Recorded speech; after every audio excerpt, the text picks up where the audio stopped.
What's up, my beautiful people? This is your boy Stefan, your Afro-Grenadian ambassador. I welcome you all back to my channel. Well, guys, the Caribbean is on high alert. There is very much tensions, a lot of tensions between Venezuela and the United States. The Caribbean waters are experiencing a fleet of ships, warships from America. Donald Trump is saying it is to combat the drug cartels that Maduro and his regime is tolerating, and it's affecting the United States. But many people are not buying into this.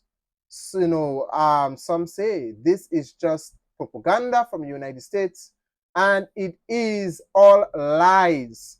Let's take a listen to what the press secretary of the Trump administration said, and then we will come back because I have other news for you along with that. Now, guys, I'm trying to kill two birds with one stone here because a lot is taking place.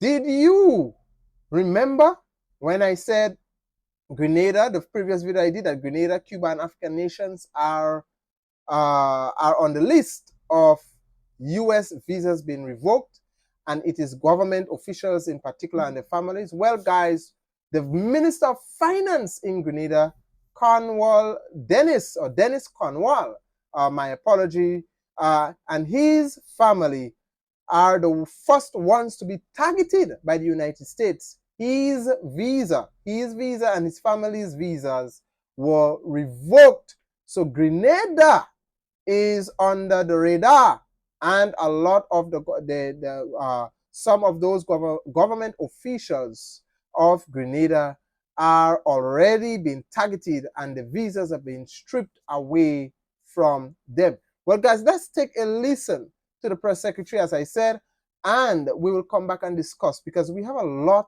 here to discuss, a lot to unfold, a lot to unravel. Let's take a listen. Emily. Thanks, Caroline. I wanted to ask about the 3 U.S. warships that are being sent to Venezuela, and there's 4,000 Marines on board. Are you looking at possibility of boots on the ground there? What I will say with respect to Venezuela, President Trump has been very clear and consistent. He's prepared to use every element of American power to stop drugs from flooding into our country and to bring those responsible to justice. The Maduro regime is not the legitimate government of Venezuela. It is a narco-terror cartel. In Maduro, it is the view of this administration, is not a legitimate president. He is a fugitive head of this cartel who has been indicted in the United States for trafficking drugs into the country. And with that, I will leave you all, and we will see you later, if not tomorrow, and I look forward to taking more of your questions. Thank you. Thanks, Caroline. Yes, guys, so, I am not a political analyst when it comes to geopolitics and all of the sorts. So, guys, I am going to be very careful in the things that I am saying. But this is what I will say, is that everything that the United States is saying right now, is telling the public, is telling the world, it needs to be fact-checked.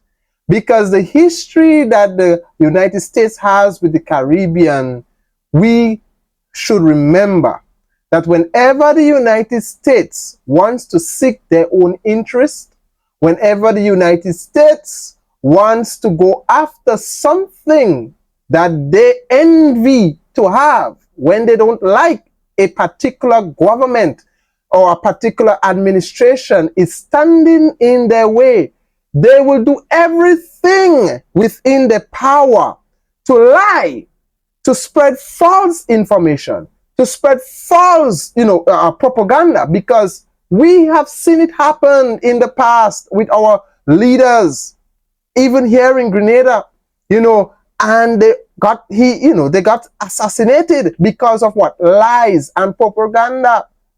So I am very reluctant whenever the United States are putting out information. We have to start taking it with a grain of salt, because they are the ones who are very quick in saying that this regime and this government is this and that and misinformation. They're very quick when to label, people, institutions that they don't like, as conspiracy theories and they are spreading misinformation, but they are the author and the finisher of misinformation. So all that I am saying is that I am very reluctant to what I am hearing based on what this the press secretary of the United States said. I am very reluctant, and I will take it with a grain of salt, and I advise you as well to take it with a grain of salt, because how is it now how is it now that they want to come and into the Caribbean and say that the Venezuelan government is a narco government, a drug trafficking government, however they put it? You know, how now? Maduro haven't been there for yesterday. He didn't come into power yesterday. He was there for a very long time. He have always been there. And how is it now that the United States is so concerned about drugs? Drugs is everywhere. Drugs is an everyday battle. It's an everyday battle. So what makes Venezuela that important? But I believe America is going after Venezuela's oil. That is what they are going after now. They are going after Venezuela's oil. That is what they are eyeing.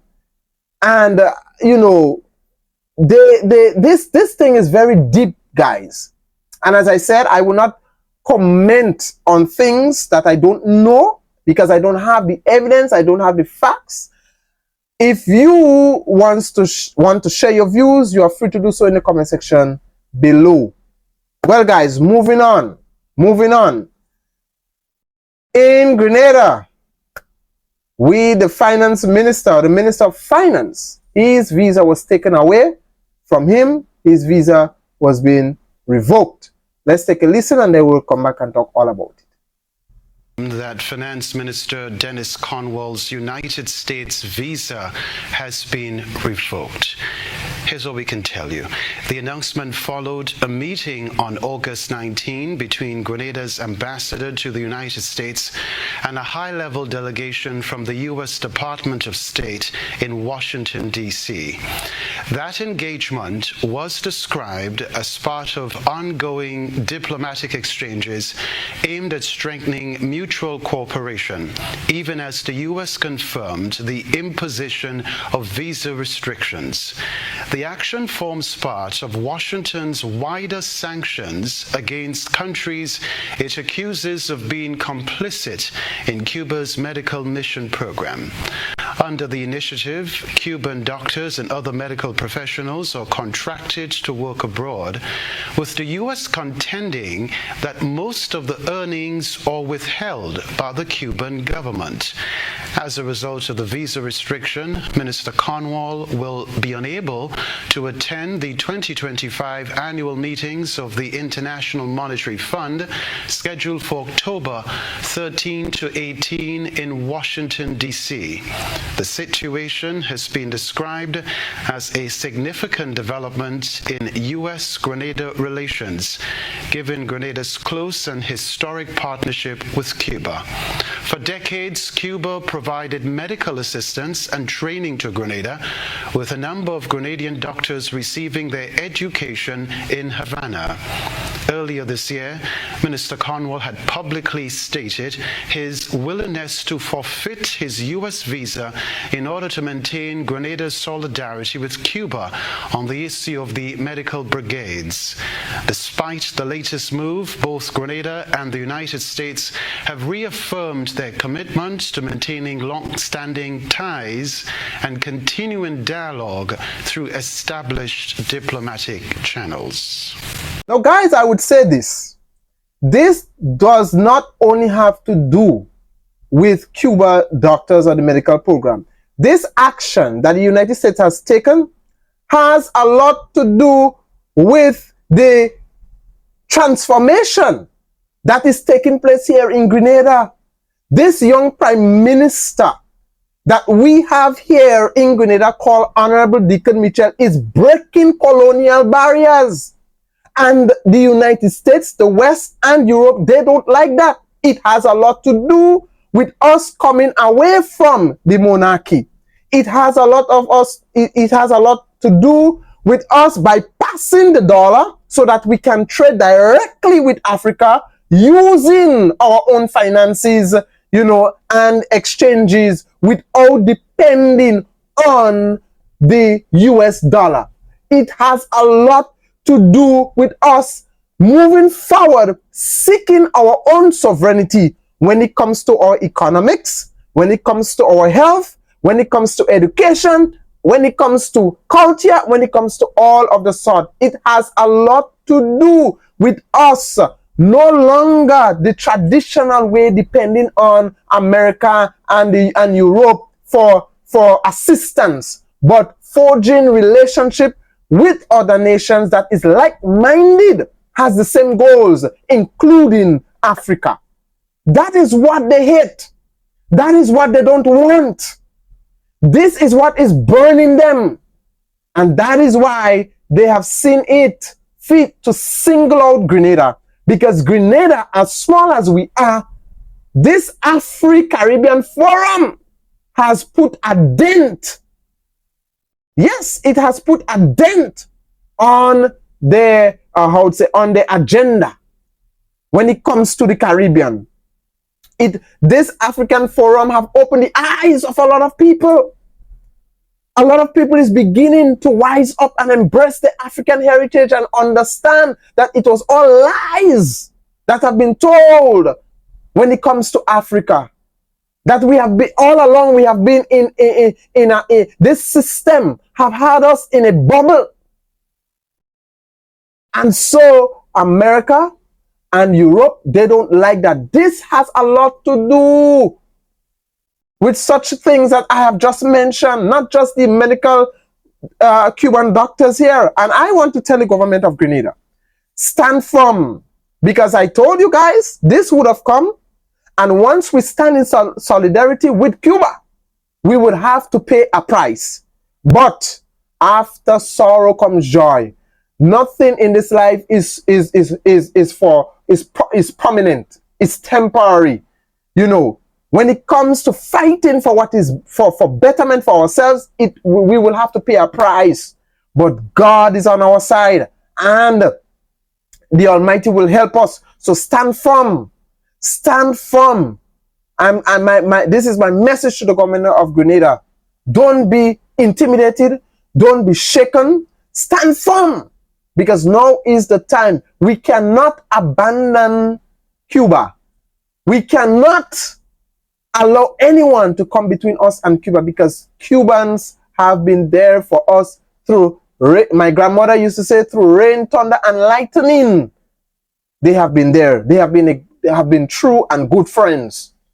Yes, and many more of these things will come. Many more. It is not affecting the citizens as yet. But I want to tell you, the citizens of Grenada, don't just see this as something that is only affecting governmental officials. Most of the times it starts at the head and then it trickles down. So don't be too comfortable. Don't be too comfortable, because I'm telling you guys, this era, what we are heading into right now, it feels like the start of a Cold War.